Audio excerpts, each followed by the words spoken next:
வணக்கம். இந்த வீடியோவில் நம்ம எதை பத்தி பார்க்க போறோம்? TNPSC group main examination answer sheet, original answer ஷீட்டோடைய எவல்யூஷன் எப்படி பண்ணியிருக்காங்க, எப்படி மார்க்ஸ் வந்து கொடுத்துருக்காங்க.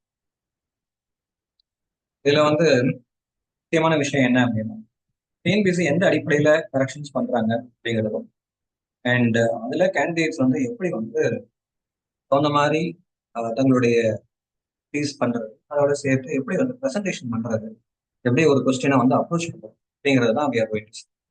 இது வந்து ஜஸ்ட் இந்த கிரிட்டிசிசமோ ஒரு மற்றபடி வேற எந்த மாதிரியான ஒரு இதுவும் கிடையாது.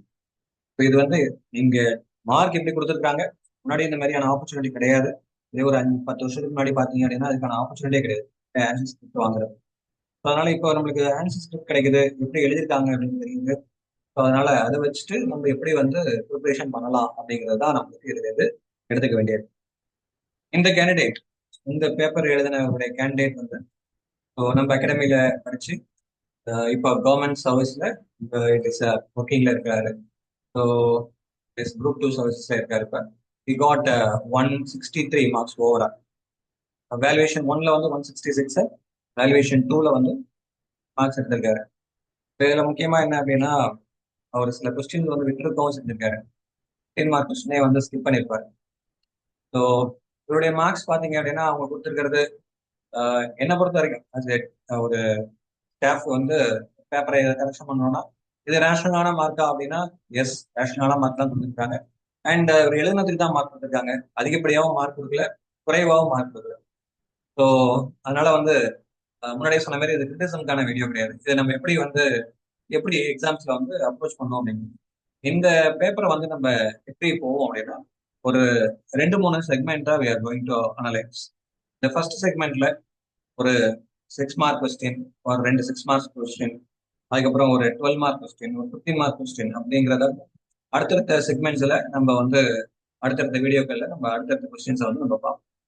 சரி, ஃபர்ஸ்ட் கொஸ்டின் என்ன அப்படின்னா, சுற்றுச்சூழல் COVID-19 ஏற்படுத்திய தாக்கம் பற்றி எழுதுக அப்படின்னு சொல்லியிருக்காங்க. இதுல write about the impact of COVID-19 in environment அப்படிங்கிறது. இதுல ஃபர்ஸ்ட் எடுத்தோடனே நம்ம என்ன பண்ணணும் அப்படின்னா, இந்த இடங்கள்ல இது வந்து என்வாரன்மெண்ட் சம்பந்தமான கொஸ்டின். இதுல கேட்டிருக்கிறது என்ன அப்படின்னா, impact of COVID-19 in environment. அப்ப ஹெட்டிங் என்ன வரணும் அப்படின்னா இந்த இதுதான் ஹெட்டிங் வரணும். இதுல அண்டர்லைன் பண்ணுமா போகணுமா வேணுமா அப்படின்லாம் உங்களுக்கு முக்கியமா மார்க் எப்படி கொடுக்குறாங்க அப்படின்னு பார்க்கணும். ப்ரெசன்டேஷனுக்கு மார்க்கா, கண்டென்ட்டுக்கு மார்க்கா அப்படின்னு தான் பார்க்கணும். ஸோ ப்ரெசன்டேஷனுக்கு மார்க்லாம் அப்படிங்கிறதெல்லாம் செகண்டரி. ஸோ அதுக்காக ப்ரெசன்டேஷனுக்கு வந்து மார்க் கொடுக்காம இருப்பாங்களா அப்படின்னா, நீட்டா எழுதுனீங்கன்னா நல்லா இருக்கும். மார்க் ஸ்கோர் பண்றதுக்கும் it will be easy. Mark கொடுக்குறவங்களுக்கும் கொஞ்சம் வசதியாக இருக்கும், மார்க் கொடுக்கலாம் அப்படிங்கிற மாதிரி தோணும். ஸோ ஆனா கண்டென்ட்டே இல்லாம நீங்க வந்து வெறும் ப்ரெசன்டேஷன் மட்டும் வச்சிருந்தீங்க அப்படின்னா மார்க் உண்மையா வராது. அதே மாதிரி இந்த எக்ஸாம்ல எழுதும்போது இது ஒரு ஃபார்மேட் இருக்கு, இந்த அடிப்படையில தான் எழுதணும், பாக்ஸ் போட்டு எழுதணும், அதே மாதிரி இந்த இடத்துல எல்லாம் வந்து இப்படி கட்டம் கட்டி தான் எழுதணும். இந்த ஃபார்மேட்லாம் கிடையாதுங்க. நார்மலா ஆல்ரெடி மெயின்ஸ் எழுதி இந்த கேண்டிடேட்ஸ் யார் பேப்பரா இருந்தாலும் பாருங்க நீங்களும். இந்த ஃபார்மேட்டை வந்து வச்சுட்டு இந்த ஃபார்மேட் இப்படிதான் எழுத போறேன், இந்த ஸ்பேஸ்லாம் நான் யூஸ் பண்ணவே மாட்டேன், இந்த இடத்துல எனக்கு வந்து ஒரு லைன்ல 4 வார்த்தை தான் எழுதணும் அப்படிலாம் எந்த ஒரு ஃபார்மேட்டுமே கிடையாது. கண்டென்ட் இருக்கா, அதே மாதிரி இங்கிலீஷ் மீடியம் கேண்டிடேட்ஸ் தான் நிறைய மார்க் போடுறாங்க, தமிழ் மீடியம் கேண்டிடேட்ஸ் மார்க் போடல அப்படிங்கிறது ஒரு இது இருக்கு. அது ஆக்சுவலா என்ன அப்படின்னா, இந்த பேப்பருமே நீங்க இங்கிலீஷ் மீடியம் பேப்பர் தான் காமிக்கிறீங்க பாருங்கன்னு பாருங்க. நான் தமிழ் மீடியம் பேப்பர் ஒன்று காமிக்கிறேன். அவர் இதை விட நிறைய மார்க் எடுத்து அவரும் கிளியர் பண்ணியிருக்காரு. ஸோ இதுல இருந்து நீங்க புரிஞ்சுக்க வேண்டியது என்ன அப்படின்னா, ப்ரெசன்டேஷன் ஆர் மீடியம் இதை பொறுத்து மார்க் கொடுக்கறது இல்லை. நீங்க அதை பொறுத்து தான் கொடுக்குறாங்கன்னு இருந்தீங்கன்னா நீங்க அதை விட்டு வெளில வர மாட்டீங்க. நீங்க கொடுக்கறது என்ன அப்படின்னா கண்டென்ட்டை பொறுத்து தான் மார்க். அந்த கண்டென்ட் இதுல இருக்கா அப்படின்னு பார்ப்போம். அவங்க கொடுத்துருக்கிற மார்க்குக்கும் நம்ம கொடுக்கக்கூடிய நம்ம இந்த பேப்பரை வந்து இன்ஸ்டியூட் எடுத்திருந்தால் எவ்வளவு மார்க் கொடுப்போம் அப்படிங்கிறத. சரி, இப்போ impact of COVID-19 in environment 2000 கொரோனானால நடந்த விஷயம்னால கேட்டிருந்தாங்க. என்வாரன்மெண்ட்ல என்ன தாக்கும். இப்போ இதுக்கான ஆன்சர் எப்படி இருக்கணும் அப்படின்னா, என்வாரன்மெண்ட் ஆஸ்பெக்ட்ல இருக்கும், எக்கனாமிக்கல் ஆஸ்பெக்ட்லயோ பொலிட்டிக்கல் ஆஸ்பெக்ட்லயோ ஜியாகிரபிக்கல் ஆஸ்பெக்ட்லயோ இருக்கக்கூடாது. ஸோ அப்போ இதுக்கான கீவேர்டு என்வாரன்மெண்ட். என்வாரன்மெண்ட்ல என்னென்னலாம் எழுதலாம் அப்படின்னு பார்க்கணும். அது மாதிரி இம்பாக்ட். இம்பாக்ட் அப்படின்னா என்னங்க, இம்பாக்ட் அப்படின்னா பாசிட்டிவ் இம்பாக்ட் அப்படின்னு ஒன்று இருக்கும் போது நெகட்டிவ் இம்பாக்ட் ஒன்று இருக்கு. தாக்கம் அப்படிங்கிறத இம்பாக்ட் அப்படின்னு. ரைட். ஸோ அப்போ நேர்மறை தாக்கம் எதிர்மறை தாக்கம் இருக்கும். இது 6 மார்க் கொஸ்டின், 12 மார்க் கொஸ்டின் இல்லை. அதனால பாசிட்டிவ் இம்பாக்ட் நெகட்டிவ் இம்பாக்ட் தனித்தனியா போட்டு எழுதணும்னு அவசியம் இல்லை. ஆனா இது ஒரு 6 மார்க் கொஸ்டின் அப்படிங்கிறதுனால மினிமம் எவ்வளவு பாயிண்ட்ஸ் எதிர்பார்ப்பாங்க அப்படின்னா 6 points they will expect. 6 content இருக்கும், அதுக்குதான் 6 மார்க். சும்மா வெறுமனே வந்து இன்ட்ரோடக்ஷன் கன்க்ளூஷன் எழுதுறதுக்குலாம் மார்க்லாம் கொடுக்க மாட்டாங்க. 6 மார்க் கொஸ்டினை கொண்டு போய் இன்ட்ரோடக்ஷன் கன்க்ளூஷன் எழுதுவாங்க. இப்போ 12 மார்க்ல இன்ட்ரோடக்ஷன் கன்க்ளூஷன் எழுதுறீங்க அப்படின்னா அது எஸ்ஏ கொஸ்டினா இருந்தா ரைட். எஸ்ஏ கொஸ்டினே இல்ல, நார்மல் கொஸ்டின் தான். அதுக்கு போய் இன்ட்ரோடக்ஷன் கன்க்ளூஷன் தான் தேவையான தேவையே கிடையாது. ஒரு 15 மார்க் கொஸ்டின்ல இன்ட்ரோடக்ஷன் கன்க்ளூஷன் தேவையா? சே ஃபார் எக்ஸாம்பிள் லிஸ்ட்னு கொடுத்துருக்காங்க. லிஸ்ட்ங்கிற type of question introduction conclusion தேவையா? அதனால இந்த ஃபார்மேட்ல தான் நான் எழுதணும் அப்படிங்கறதெல்லாம் வந்து என்ன பண்ணுங்க, விட்டுருங்க. கேட்ட கேள்விக்கு டைரக்டா பதில கொண்டு வாங்க. சரி, இப்ப பாருங்க. இப்ப இந்த இம்பாக்ட் என்வாரன்மெண்ட்ல என்னென்ன பாதிப்புகள் ஏற்படுத்துச்சு, நல்ல என்ன தாக்கத்தை ஏற்படுத்து, பொல்யூஷன் வந்து குறைஞ்சிச்சு அப்படிங்கிறாரு. ரைட், இந்த point correct. Fazil fuel consumption வந்து குறைஞ்சிச்சு அப்படிங்கிறாரு. சரி, இந்த பாயிண்ட் கரெக்ட்னு எடுத்துப்போம். ஃபாசில் ஃபியூல் கன்சம்ஷன் குறைஞ்சிச்சு, அதனால பொல்யூஷன் குறையும். இது மோரலஸ் சிமிலர் பாயிண்ட் தான். ஆனாலும் வந்து நம்ம ஒரு எக்ஸ்டென்ஷனுக்கு எடுத்துப்போம். Cost saving for salaried person, இது எக்கனாமி ஓரியன்ட் பாயிண்ட். இதுக்கும் கோவிடுக்கு என்வாரன்மெண்ட்டுக்கு சம்மந்தமே கிடையாது, இது தப்பு. அதுக்கடுத்து given opportunity to breath clean air for birds and animals, இதான் பொல்யூஷன் சொல்லிட்டீங்க. இந்த பொல்யூஷன் சொல்லிட்டு மறுபடியும் இதே பாயிண்ட் நீங்க சொன்னீங்க அப்படின்னா இது தப்பு. அப்ப இதுல எத்தனை பாயிண்ட் கரெக்ட் அப்படின்னா 1 இல்ல அப்படின்னா அந்த 2வது பாயிண்ட் எடுத்துட்டோம் அப்படின்னா 2 பாயிண்ட் தான் கரெக்ட். அப்ப இதுக்கு எவ்வளவு மார்க் வரும் அப்படின்னா மேல உள்ள பாயிண்ட்டுக்கு மெரிட்ஸும் கொடுத்துருக்காரு, அது 2 மார்க். இந்த மெரிட்ஸும் கொடுத்ததே தப்பு. இவங்க கேட்டது என்ன? இம்பாக்ட் தான் கேட்டாங்க. மேல கெட்டிங் இருந்ததுனால அந்த கொஸ்டின் தப்பு. இல்ல அப்படின்னா அந்த கொஸ்டின் மார்க் வந்துருக்காரு. அப்போ 2 மார்க் இருக்கு. டிமெரிட்ஸ் அப்படின்னு கேட்க போட்டிருக்காரு. டிமெரிட்ஸ் இல்ல, ஸோ நெகட்டிவ் இம்பாக்ட் அப்படின்னு கூட கொடுத்துருக்கலாம். பயோமெடிக்கல் வேஸ்ட் வந்து இன்க்ரீஸ் ஆச்சு, சரி okay. Medicine waste are thrown away created health problems. Biomedical waste இது எல்லாமே சேர்த்து ஒரே பாயிண்ட் தான். அப்ப இதுக்கு எவ்வளவு மார்க் அப்படின்னா 1 மார்க். ஏன் சார் 1 மார்க் அப்படின்னா பயோமெடிக்கல் வேஸ்ட், இதே மெடிக்கல் மெடிசன் எத்தனை பாயிண்ட் தான் சொல்லுவீங்க? இப்போ ரிப்பீட்டட் பாயிண்ட்ஸ் ஆக கொடுத்தீங்கன்னா உங்களுக்கு மார்க் வராது. அது மாதிரி புரிஞ்சுக்கோங்க. நம்பர் போட்டு எழுதணும், அதுங்கிறது ஞாபகம் வச்சுக்கோங்க. டோட்டலா 6 பாயிண்ட் அப்படின்னா 6 மார்க் அப்படின்னா 6 பாயிண்ட்கள் இருக்கணும். இதுல 3ன்னு போட்டு நம்பர் போட்டு வச்சிருக்கீங்க, மார்க் இல்லை. இப்போ இதுக்கு எவ்வளவு மார்க் வரும் அப்படின்னா மேக்ஸிமம் இட் இஸ் 3 மார்க்ஸ் மேல இந்த கொஸ்டினுக்கு தாண்டி இருக்கிறதுக்கு வாய்ப்பே இல்லை. ஏன்? பிகாஸ் இதுல கண்டென்ட் அவ்வளவுதான் இருக்கு. பொல்யூஷன் குறைஞ்சிச்சுங்கிறாரு, ஃபாசில் ஃபியூல் கன்சம்ஷன் குறைஞ்சிச்சுங்கிறாரு, அதுக்கடுத்து பயோமெடிக்கல் வேஸ்ட் இன்க்ரீஸ் ஆச்சு அப்படிங்கிறாரு, ஸோ ஹெல்த் ப்ராப்ளம் ஏற்படுச்சுங்கிறாரு. சரி, இந்த பாயிண்ட் கூட நான் எடுத்துக்கிறேன்னு வச்சுக்கோங்க. இப்போ 4 வரும், இல்லை அப்படின்னா 3 தான் வரும். 2 பேர் எவாலுவேட் பண்றாங்கல்ல, அப்போ 4 இல்லைன்னா 3. சரி சார், இப்போ இதுக்கு என்ன ஆன்சர் எழுதலாம்? என்வாரன்மெண்ட்னா என்ன படிப்பீங்க? பொல்யூஷன் படிப்பீங்களா? Air pollution, water pollution, noise pollution, then land pollution, இதெல்லாம் என்ன ஆயிடுச்சு ஒன்றும், அதுல ஏற்பட்ட பாதிப்புகள் என்ன அப்படின்னு எழுதணும். ஏர் பொல்யூஷன் என்ன ஆயிடுச்சு? குறைஞ்சி. வாட்டர் பொல்யூஷன் என்ன ஆயிடுச்சு? குறைஞ்சி. ஏன்னா இண்டஸ்ட்ரீஸ் எல்லாம் க்ளோஸ் பண்ணியாச்சு, இண்டஸ்ட்ரீஸ் எஃப்ளூயன்ஸ், வாட்டர் எஃப்ளூயன்ஸ் இதெல்லாம் வந்து குறைஞ்சி. நாய்ஸ் பொல்யூஷன் என்ன ஆயிடுச்சு? குறைஞ்சி, டிராபிக் இல்லாதனால. லேண்ட் பொல்யூஷன் என்ன ஆச்சு? லேண்ட் பொல்யூஷன் குறைஞ்சுன்னு சொல்லுங்க. சில இடங்கள்ல கூடிருச்சு, பயோமெடிக்கல் வேஸ்ட்னால கூடிச்சுன்னு சொல்லுங்க. இதுவே 4 பாயிண்ட்டுங்க. It's it's 4 points. இப்போ என்வாரன்மெண்ட்ல வேற என்ன படிப்போம்? குளோபல் வார்மிங்லாம் பத்தி படிக்கிறீங்க, கிளைமேட் சேஞ்ச் பத்தி படிக்கிறீங்க. அப்போ குளோபல் வார்மிங் என்ன ஆச்சு? பாசிபிள் ஏஜுடைய அளவு குறைவா இருந்ததுனால குளோபல் வார்மிங் அளவு குறைவா இருந்தது.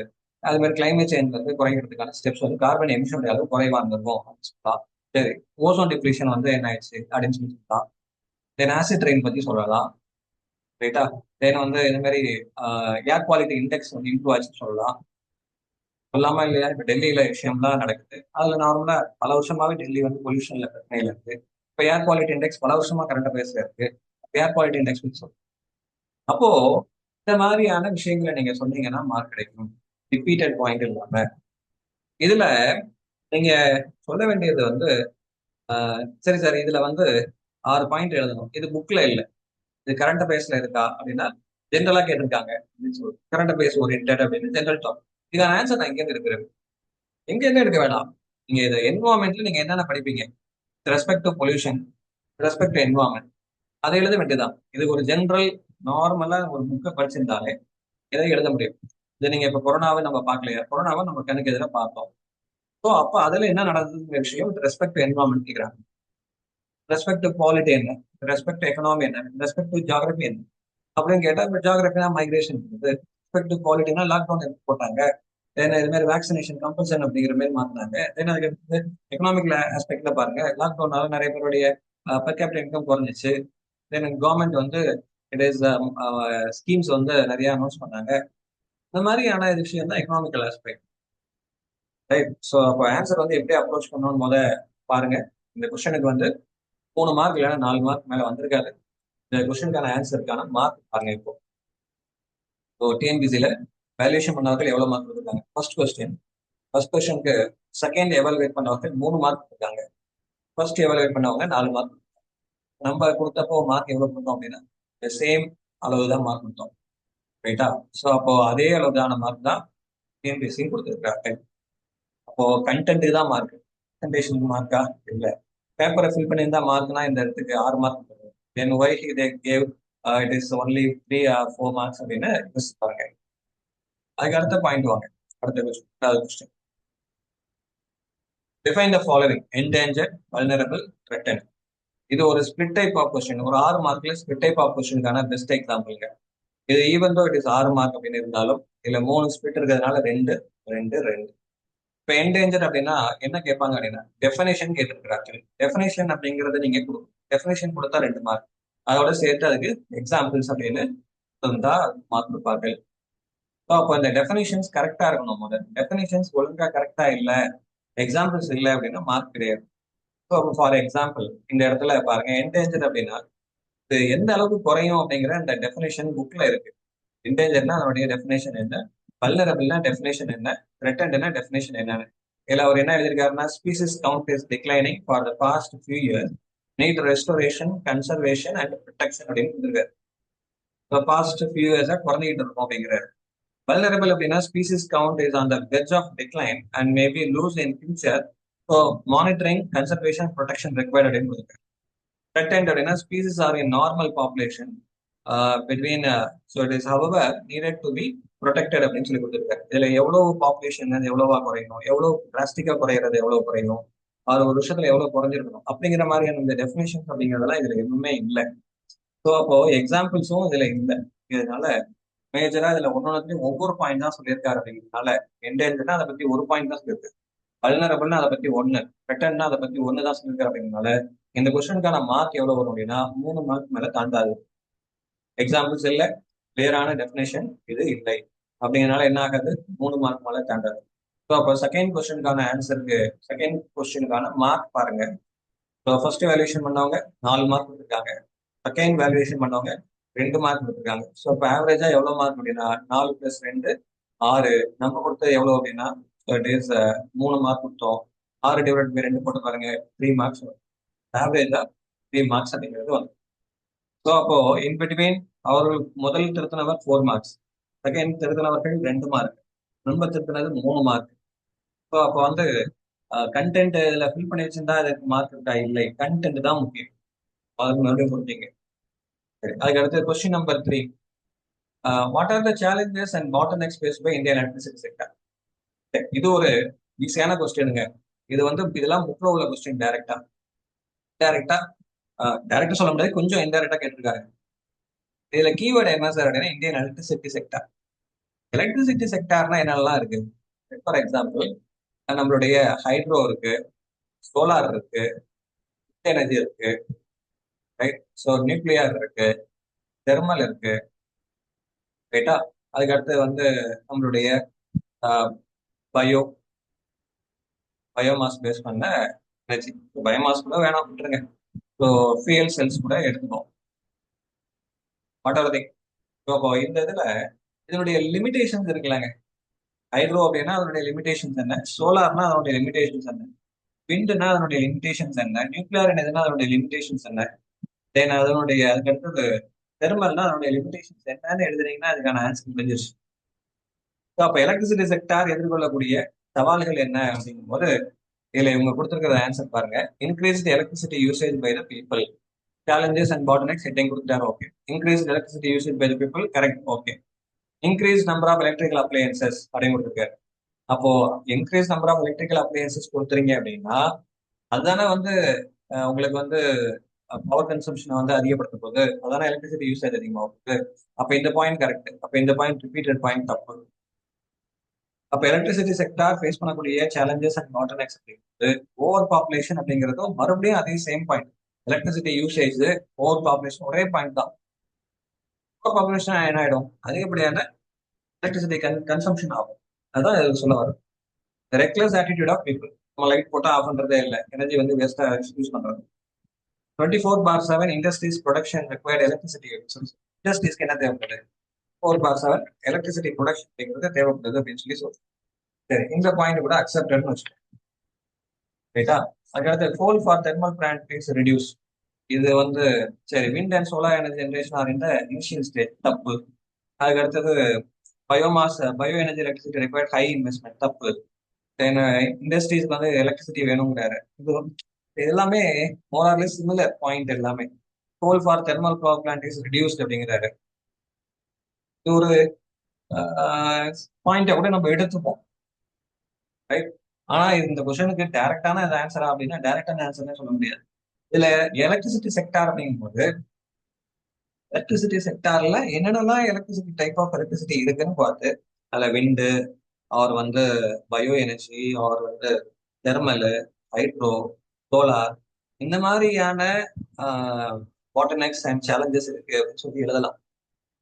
இப்போ சோலார்னா இன்வெஸ்ட்மெண்ட் காஸ்ட் அதிகமா இருக்கு, விண்ட்னா மெயின்டெனன்ஸ் காஸ்ட் அதிகமா இருக்கு, மெயின்டைனிங் வந்து இட் இஸ் டஃப் அண்ட் எல்லா சமயத்திலையும் அதனுடைய எனர்ஜி கிடைச்சிடாது அப்படின்னு எழுதுறதுதான் சேலஞ்சஸ் அண்ட் பாட்டல்நெக்ஸ்ல ஆன்சராக வரும்.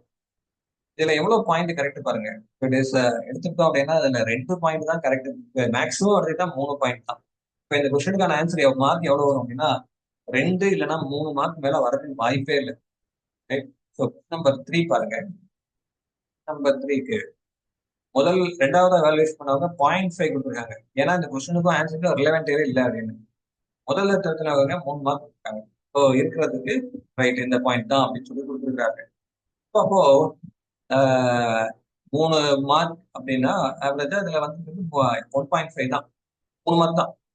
ஸோ நேர்லி அரௌண்ட் 0.5 எடுத்துக்கோங்க, 1.75 மார்க்ஸ் தான் வந்துருக்கு, ரைட்? ஸோ அப்போ நம்ம கொடுத்துருக்க மார்க் எவ்வளோ அப்படின்னா given 3 மார்க்ஸ். அப்போ ஒருத்தருடைய கரெக்ஷன்ல நம்மளுடைய எவாலுவேஷன் கரெக்டாக தான் இருக்கு. சரி, அப்போ இதுல பாயிண்ட் போட்டு எழுதுறேன், நம்பர் போட்டு எழுதுறேன், 8 பாயிண்ட் எழுதிருக்கேன் சார். 8 பாயிண்ட் எழுதி கண்டென்ட் ஒழுங்கா இல்லைன்னா மார்க். என்ன வேணும், கண்டென்ட் வேணும், ரைட்டா? சரி, அடுத்த கொஸ்டின் எதை பத்தி போவோம் அப்படின்னா 12 மார்க் அண்ட் 15 மார்க் கொஸ்டின்ஸ்.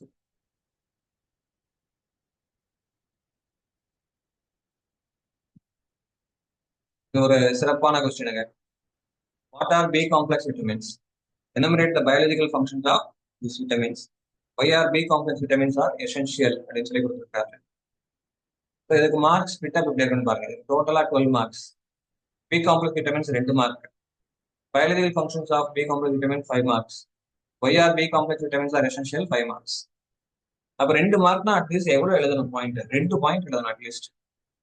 இப்போ பி காம்ப்ளெக்ஸ் விட்டமின் அப்படிங்கும்போது B1, B2, B3, B5, B7, B6, B12 இந்த மாதிரி இருக்கு அப்படிங்கிறது எழுதணும். அப்போ பி காம்ப்ளெக்ஸ் விட்டமின் அப்படின்னா என்னன்னு எழுதணும். அப்போ வாட்டர் சாலிட் விட்டமின்ஸ் இருக்கால் பி காம்ப்ளெக்ஸ் விட்டமின்ஸ் அப்படின்னு சொல்லி இருக்காரு. சரி, இப்போ இதுக்கு வந்து 1 மார்க்கே கொடுப்போம். இப்போ மார்க்ஸ் கிட்ட பார்த்துக்கோங்க, 2, 5, 5 அப்படிங்கிறது.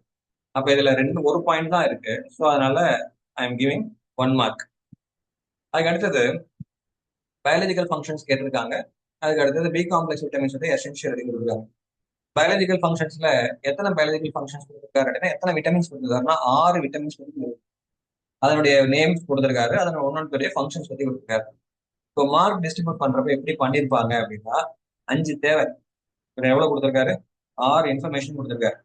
அப்போ இந்த 5ல 6 கொடுத்ததுனால அதுல இருக்கிறதுல எல்லாமே கரெக்ட் வேற, அதனால 5 மார்க்ஸ் வந்து கொடுத்துருப்பாங்க. 5 மார்க்கும் இதுல, ஏன்னா 2, 5, 5 கொடுத்தோம் இல்லையா, இதுக்கு 5 மார்க்கும் கொடுத்துருக்காங்க. ஏன்னா 5மே கரெக்ட் தான் கொடுத்துருக்கு. சரி, அதுக்கு அடுத்தது பி காம்ப்ளெக்ஸ் விட்டமின்ஸ் எசென்ஷியல் என்ன, why B complex vitamins are essential அப்படின்னு சொல்லும்போது suppress inflammation spreading, acts as a digestive enzyme, produce energy, activator of metabolic cells, immunity booster, absorption of minerals and salts கொடுத்திருக்காரு. So அப்போ இதுக்கு வந்து இதுலயும் 6 information கொடுத்திருக்காரு, இதுலயும் 5 மார்க். இப்போ இதுக்கும் எவ்வளவு அப்படின்னா 5 மார்க். அண்ட் ஏற்கனவே வாட் ஆர் பி காம்ப்ளெக்ஸ் விட்டமின்ஸ்க்கு 1 மார்க். இப்போ டோட்டலா எவ்வளவு வரும் அப்படின்னா 11 மார்க்ஸ் வந்து இதுக்கு கொடுக்கலாம்.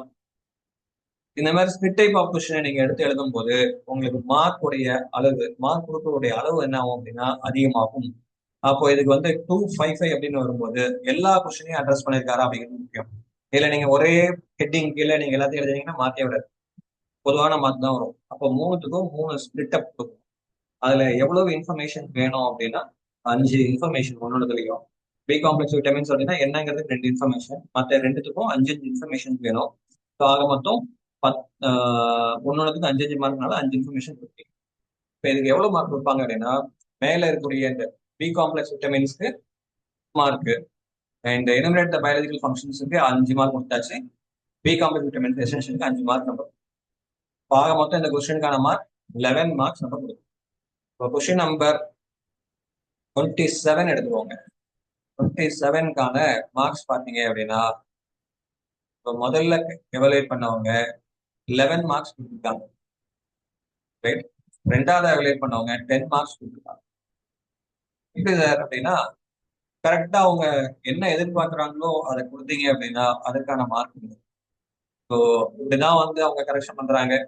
இதுல நீங்கள் வந்து மிஸ்டேக்ஸ் அப்படின்னு பாத்தீங்க அப்படின்னா நீங்க கரெக்டா பிரசன்டேஷன் பண்ணுறீங்களா, இதுதான் பிரசன்டேஷன். அவங்க என்ன எதிர்பார்க்குறாங்க 5 பாயிண்ட் இருக்கணும் இந்த கண்டென்ட், 6 பாயிண்டே இருக்கு. கீழே அடுத்தது ஒய் பி காம்ப்ளெக்ஸ் 5 பாயிண்ட் எதிர்பார்க்குறாங்க, இதுல வந்து 5 பாயிண்ட் இருக்கு.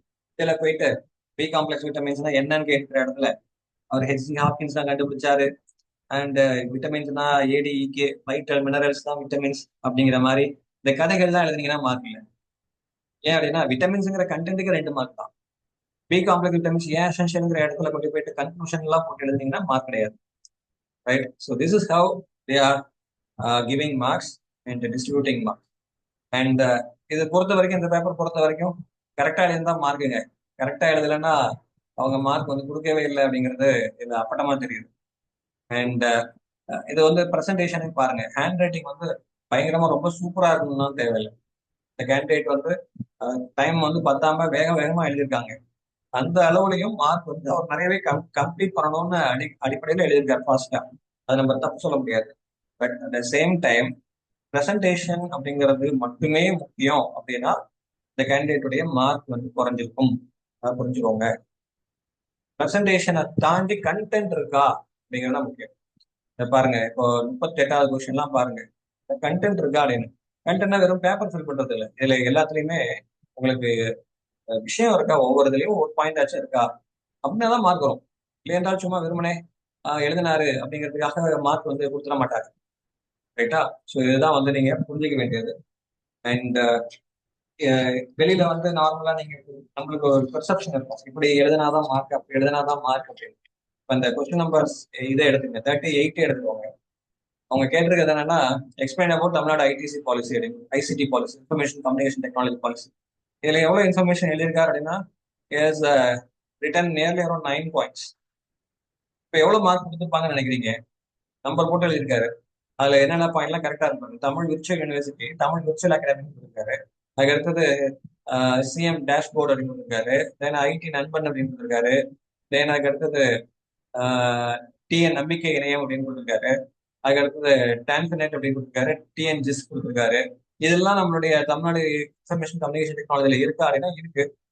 அப்ப இதுல இருக்கக்கூடிய பாயிண்ட்டுகள்ல எவ்வளவு எடுத்துப்போம் அப்படின்னா Tamil Nadu virtual academy, Tamil Nadu virtual university, சரி அப்போ 9 பாயிண்ட் கரெக்டா இருக்கு அப்படின்னா ஐ கேன் கிவ். இப்போ நான் கரெக்ஷன் பண்ணியிருந்தேன்னா அது எவ்வளவு கொடுப்பேன் அப்படின்னா 9 மார்க் கொடுப்பேன், ஏன்னா 9 பாயிண்ட் இருக்குல்ல. அப்ப பாருங்க question number is last question இது 38, 7 மார்க்ஸ் கொடுத்துருக்காங்க ஒருத்தவங்க. அண்ட் இன்னொருத்தவர் 8 மார்க்ஸ் கொடுத்துருக்காரு. நம்ம கொடுத்தது 9 மார்க்ஸ் கொடுத்தோம். அப்போ 8, 7 ஆவரேஜ் 7.5. கிட்டத்தட்ட நம்ம கொடுத்த மார்க்கும் அதுவும் ஒண்ணுதான். பெரிய டிஃபரன்சஸ் அப்படின்னு ரொம்ப 0 போட்டு அதுக்கப்புறம் அது வந்து 10 அப்படின்னு நம்ம கொடுக்கல, ரைட். ஸோ இதுல இருந்து புரிஞ்சுக்க வேண்டியது என்னன்னா கண்டென்ட்டை நீங்க கண்டென்ட் எழுதாம மாற்றலையே, ரைட்டா. இந்த பேப்பருடைய அதர் செக்மெண்ட்ஸை வந்து நம்ம அடுத்த வீடியோல பார்ப்போம். அண்ட் அதர் பேப்பர்ஸையும் நம்ம அடுத்தடுத்த வீடியோஸ்ல பார்ப்போம்.